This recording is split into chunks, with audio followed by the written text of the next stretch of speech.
Hello everyone, this is part 32 of What If Naruto Got Lost During His Training TS, and I hope you guys enjoy this video and to like, to subscribe, to share, and check out the playlist, to see more comment down below. Now let's start the intro. They call me a god. They call me a god. They call me a god. Join my membership, the perks are great. It's in the description. Be sure to like and subscribe, it gives me more motivation. Once dawn once again arrived, the village was oblivious to the events that transpired during the night. But once afternoon struck, the village leaders knew that something was wrong, since that was when the reports of missing children came in.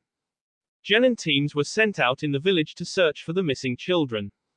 But to no avail, they could not be found. In their homes there didn't appear to be any sign that pointed to the children being kped, but there were also no signs that pointed to the children leaving of their own accord. There were also reports of missing mothers and pregnant women. The Genin teams that were available were working overtime. Some Chunins were also enlisted to aid in finding these missing people. Konoha was big for a place that was called a village, but the cities that littered the land were a lot bigger. In actuality, the village should have been called a city, but due to it being the center of all shinobi-related things in the country, it remained as a village. The daimyo sent out messengers to the camps to ask each if they had encountered anything out of the ordinary during the night, as well as the previous days. He had also noticed that the anbu that were supposed to report in from the patrols were all long overdue, and needed to know if any of his troops had encountered anything unusual, or encountered any of the missing anbu. But all the messengers that returned reported that the camps all had not encountered anything out of the ordinary. The daimyo then sent out new orders. The camps were to move closer to the village. He feared an attack, so it would be best if the defense was a lot closer to the village, that way the village would have a greater defensive strength. Unfortunately, he just ordered the enemy to come closer to the village. Due to a direct order from the daimyo to canal the bubble that surrounded, she ordered the anbu to do such a thing. The order was made in order for the nins that were assigned to that task to better prepare the village defenses.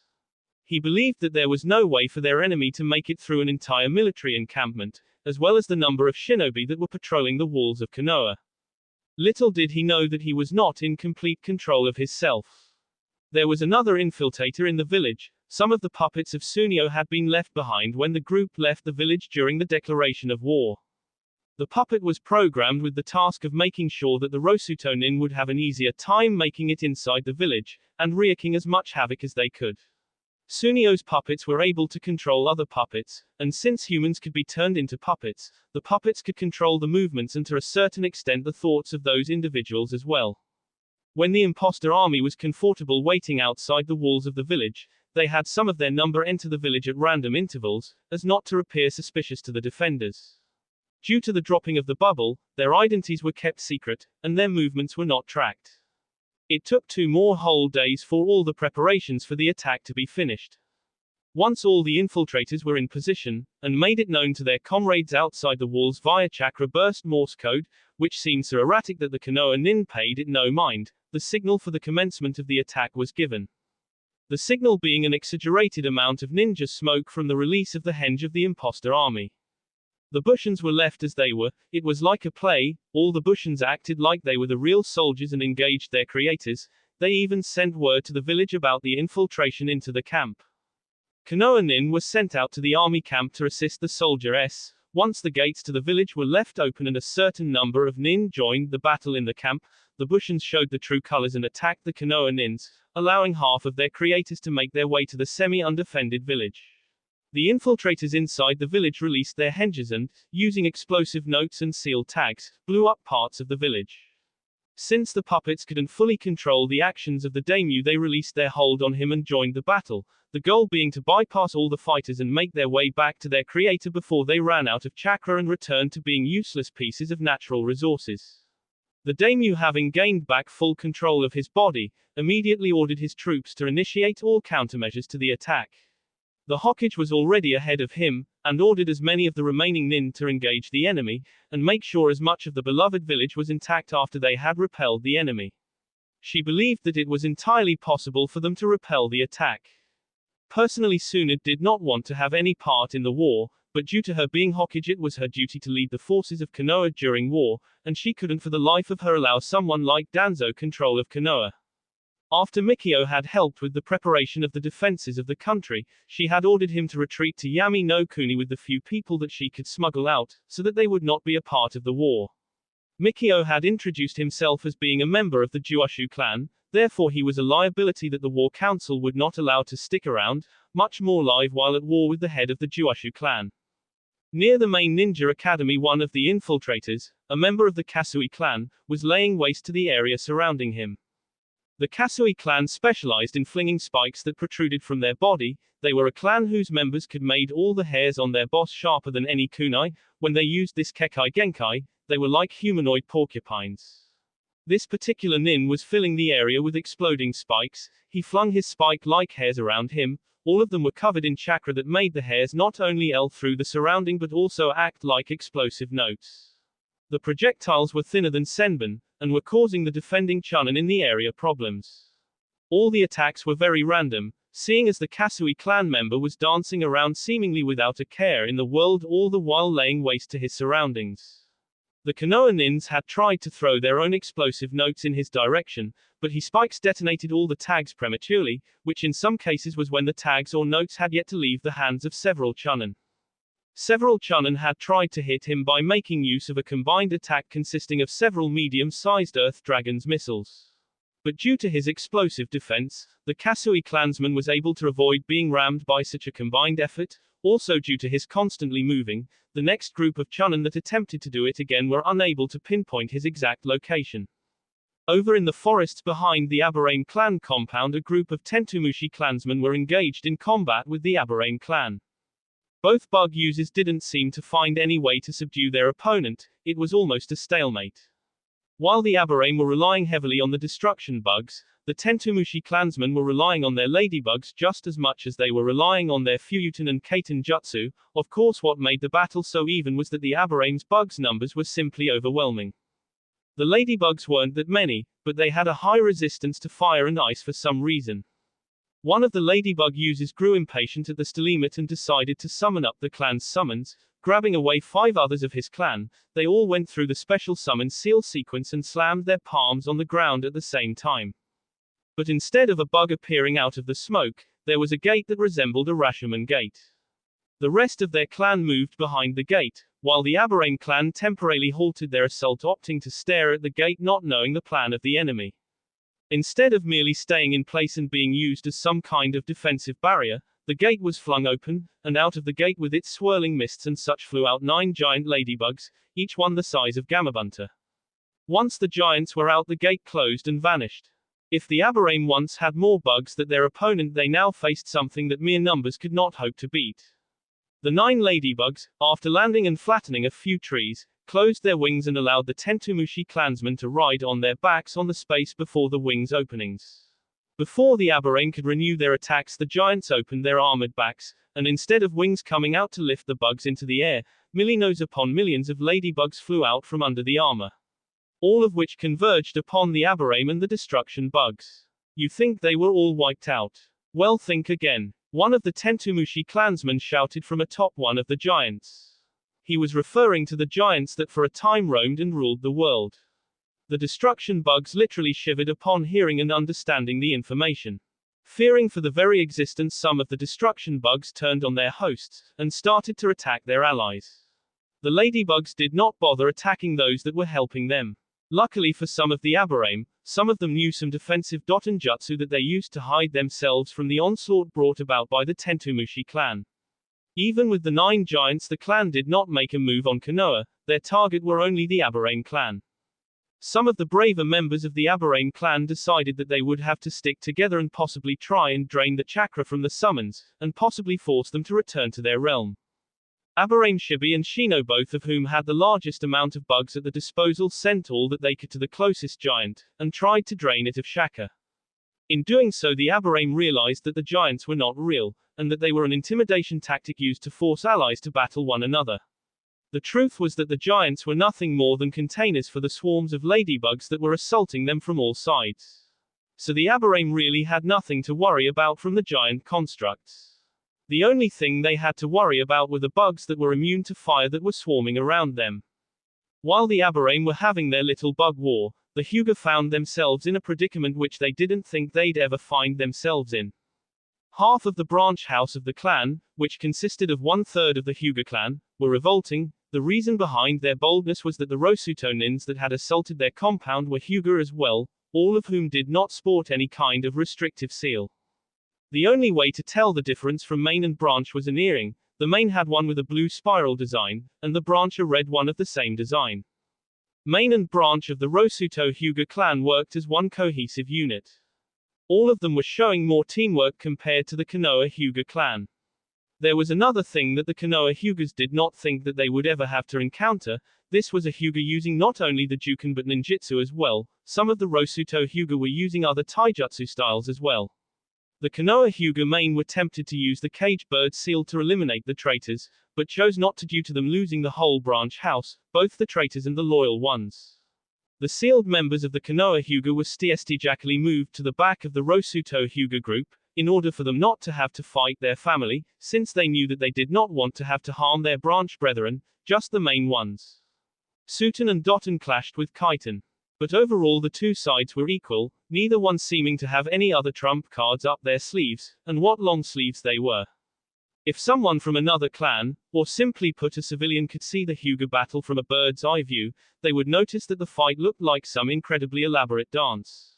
Even though some of the Rosuto Hyuga used different taijutsu styles, it all seemed to mesh perfectly together, resulting in all of them seeming to be dancing instead of fighting.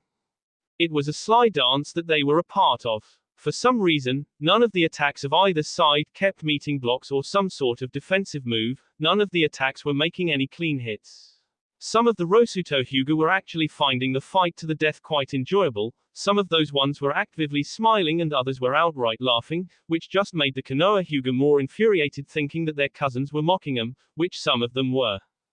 Before the Konoha nins could get any more infuriated, all the nins had to jump away from each other since another fight had spilled into the compound. This one concerned the Akamaki clan, who were fighting a clan that was similar to them, the difference being that the clan was limited in only being able to expand their limbs, but they were also able to add more power to their punches without having to expend any chakra. The clan that the Akamaki were battling was the Aonsu clan. One of them had punched an enlarged Akamaki chooser right into the Hyuga clan compound. The battle between the fat men and the muscle men was nuttier than the Hyuga dances. These big-boned men and women were having a hard time pinning the other down. While the Akamaki tried to crush their opponents, the Aonsu just punched away the Akamaki like they were just some punching bag, one of which had just happened to be hit with enough force to fling him all the way to the Hyuga compound. One of the problems that the Akamaki were facing was that the Aonsu clansmen had figured out how to remove the elastic and enlargeable quality of the clothing and armor of the Akamaki, which caused some of the members to avoid supersizing themselves, but still enlarging their limbs in attempts to fight fire with fire. But alas, their little tactic did not work. Apparently their short tempers when called fat ran in the family. When in this enraged state the Akamaki clan did not really think straight, which caused some of them to fight one another and a few of their fellow Konoha nin. But some of the members were able to control this urge to bash the insulter to smithereens. Unfortunately the Akamaki were mad enough not to care at this point in time, and it was Hyuga Hyashi's mistake to call chooser fat, which resulted in the Hyuga having to not only deal with their fellows, but also with some enraged Akamaki. Luckily or unlucky depending how one were to look at it, one of the Hyuga that were unfortunate or fortunate enough to have their legs broken due to the weight of one of the Akamaki was Hinata. She was allowed to visit her family the day of the attack. She had arrived at the compound right before the attack began, and had been forced to hide somewhere, since she was not of the mind to help her family, village, and country. Since there were more than enough ladybugs to deal with the Aberrane, some of the Tentumushi clansmen decided that it would be okay to send their bugs to go help their allies. That was what met the Yamanaka clan, a large group of mushy bushin made out of ladybugs, but the Yamanaka didn't know that. Once they tried to posse's the ladybugs, they ended up screaming their lungs out, some literally, due to the complexity of the minds of the little insects. When they realized that that tactic was not working, Inoiki ordered his clansmen to try and force their opponents to S by attacking their minds and not by entering the mind. The bugs had yet to show the true form. They walked as if they were zombies, and for some reason, the Yamanaka noticed, they were being avoided by the other invaders. The attacks that were executed by the Yamanaka were successful. The one mine that they attacked resulted in the owner of the mine's death, but unfortunately that was only one bug, but with hundreds more to replace it, it didn't really do much.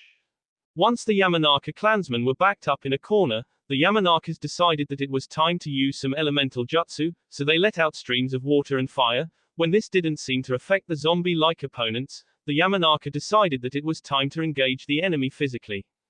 That was the worst thing that they could do. When the first punch hit home, the bugs released their transformation and covered the Yamanaka, then a split second later the bugs along with their victim exploded in a shower of blood and gore. After the first death more and more of the Yamanaka fell to the same fate.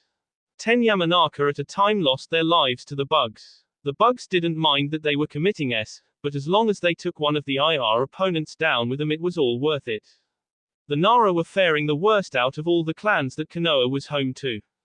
Their opponents were the Rosuto Nara along with the Shadows themselves. The Konoha Nara could not use any of their clan jutsu, as one of their number had attempted to do so, but was killed by his own technique, and it wasn't even a harmful jutsu. The Nara were then left with only their weapons and taijutsu, for even their genjutsu were reliant on the Shadows. The Nara were also forced to avoid any and all shadows that weren't their own. The Rosuto Naris moved here and there. The Shadows decided to be cooperative, using both Shadows and kunai to cut down the Konoha Nara clansmen. The only members that they weren't targeting and were avoiding entirely was the head family, due to Shikao being married to one of them, as well as being in-laws of the Hyakume elder. The Konoha Nara clan once boasted having more than 2,000 members, but due to the actions of the Rosuto Nara, their number was significantly lowered. Half the number would not live to see another day.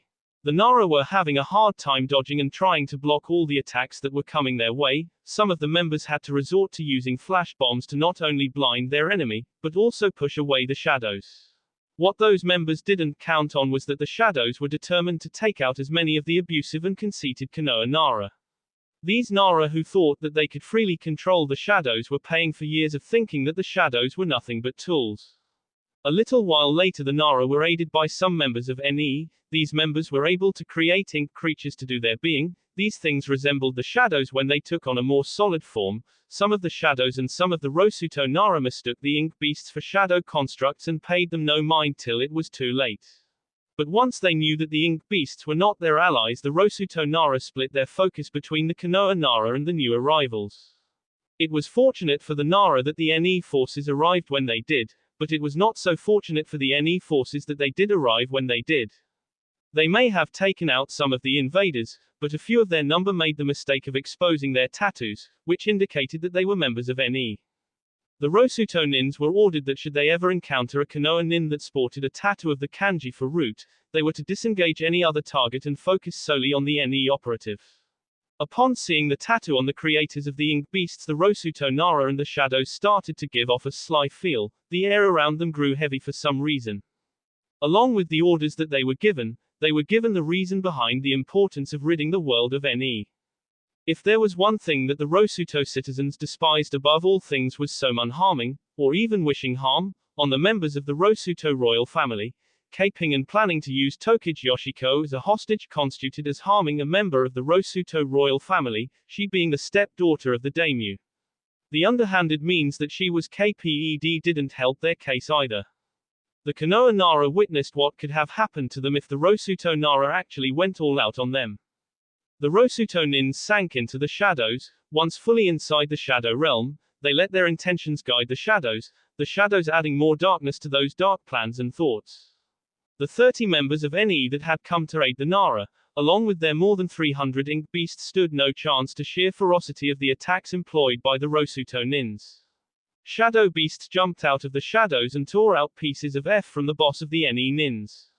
None of the beast outright killed the Nins, but all the attackers made sure that the NE operatives SD incredibly slow and pain-filled deaths.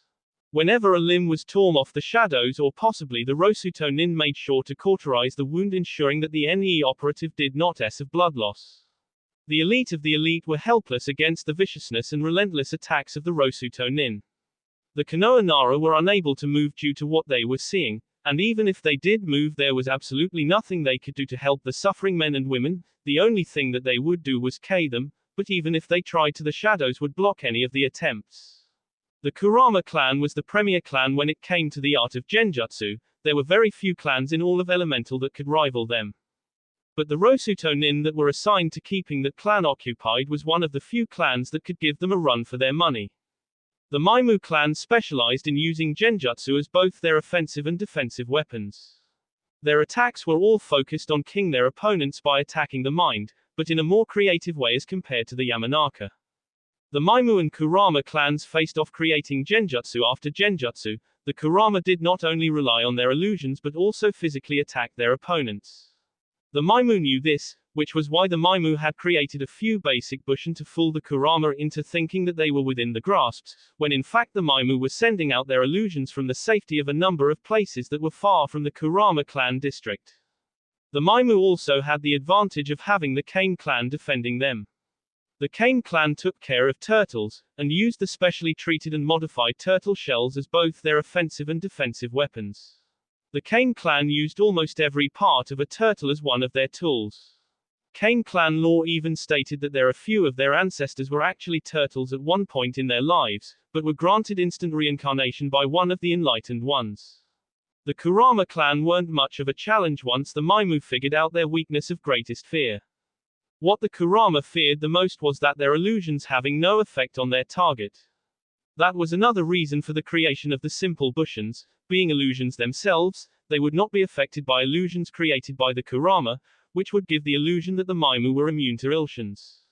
While the Kurama were busy trying to trick something that was not itself real, the Maimu would be creating layered genjutsu and layering them over the Kurama district. This was part of the illusion that the bushins were a part of. It wouldn't do to just scare the Kurama a little bit. If there were no attacks, one of the Kurama might try to physically confront one of the bushin. The Maimu divided the task of keeping the bushins alive, and the creation of the illusions amongst themselves. Not all of the illusions created by the Maimu were geared toward king or just turning their victims insane. Some of their illusions were geared towards just plain confusing and possibly even entertaining their victims, slowly turning their minds to mush. Showing non-harmful things dulled the mind, relaxed it, and when the Maimu thought that the minds were relaxed and dulled enough, they would attack with more offensive things, like showing the village burning to the ground, and the blood of the innocent spilled and covering the hands of the curs, the Kurama themselves. The illusions would show the Kurama, or make them think that their illusions had finally taken over their minds and created or gained a life of their own, the illusions also suggesting that they had gained a more violent personality, that they suffered from a severe case of violent MPD. The chakra found within the illusions and that were keeping the illusions active would also find the cracker and spaces in the mind which are visible when the mind is dulled or relaxed. The chakra would then be controlled and made to enter the mind, then move the illusions to the subconscious. Once that was done, the illusions on the outside would somehow cause the Kurama to collapse into unconsciousness, and when in the land of darkness, the things that go bump in the night would be made real via the subconscious. This would cause further damage to the minds of the Kurama, and possibly kill a few of them. Luckily for the Kurama, another clan came to their rescue, and prevented many of the Kurama from s. The Nuru clan was a clan that had a Kakai Gankai with the ability to disrupt genjutsu. The disruption was automatic and could not really be suppressed unless the Nuru clansmen used seals to suppress the ability. The Nuru were able to get the Kurama out of their genjutsu-induced trances, which resulted in fewer of them being knocked unconscious and suffering from premature deaths. To stop the meddling of the Nuru clan, the Mori clan, while originally a shinobi clan, had decided to attack the Nuru. The Mori clan was one of the noble clans of Rosuto as well as one of the formerly ruling clans of one of the 9 lands, one of the elders of the clan being the daughter of the daimyo. The clan's speciality was just plain fighting. The clan was not considered as a shinobi clan but half of its members were shinobi. They retained the ferocity and viciousness of their ancestors, the same fearsome behavior that made the former Tetsu no Kuni people respect them. They tore into the Nuru clan allowing the Maimu to continue their work. The Nuru clan were all around shinobi, meaning they used everything at the disposal, which included ninjutsu and genjutsu, while the Mori were weapon masters and used those and taijutsu as their weapons and means of offense. Several hundred NE operatives were deployed and assigned to searching for the ones responsible for the vulnerability of the Kurama clan. These operatives were lucky enough to find the Maimu, but were unlucky enough to expose their identity to the Kane clan. This unfortunate, for them, event resulted in a bloodbath facilitated by the Kane clan. The Kane used their shell shields to bash in the heads of the unsuspecting NE operatives. He even thought the operatives answered the attacks with jutsu and sword strikes. They were no match for the Kane clan. Before one of the Kane were to be hit with an attack from a NE operative, the Kane clansman would hide behind his shell shield, then from somewhere around his shield he would attack his opponent using a blade fashioned out of specially tempered turtle bones. The coup de grace employed by the Kane clan would then be the summoning of one of their bigger turtles that would fall down out of the sky and crush the NE operatives, along with any of the surrounding structures. In the Inazuka district, the dog-using clan were pelted with attack after attack from a clan that for some reason used kitsune as their partners. The clan was known as the Hige clan. While the Inazuka clan were physically stronger than the Hige were faster, and while the Inazuka were more prone to having an affinity for earth, while the Hige were more in tune with fire than the Uchiha clan ever were. Fireballs, streams of fire, and gouts of flame met mud balls, streams of mud, and earth projectiles in mid-air, the nins using the attacks never staying in the same place, always constantly moving. Their partners didn't bothering transforming and simply went at it like during the time of their ancient rivalry dictated. While the humans fought with jutsu, fists, feet, and metal, the foxes and the dogs tore into one another with their teeth and claws. Various other shinobi clans and other fighters all within and around Konoha were clashing with one another. The village and its populace of more than 1 million individuals was being reduced to 3/4 of that number, and going down fast. Half of the village was already reduced to rubble by the time that Danzo released half of his NE force onto the invaders. Once it was known that the reinforcements were NE operatives, the Rosuto forces started to get more serious. They disregarded the other Konoha nin and focused on the NE forces.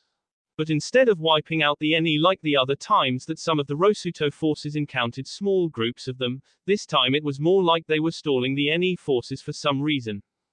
A single chakra wave was released and felt within and around the village. Upon feeling it hit them, all of the Rosuto forces began their withdrawal from the battlefield. Once the Konoha forces noticed that the Rosuto nins were falling back and retreating, a cheer rang throughout the village.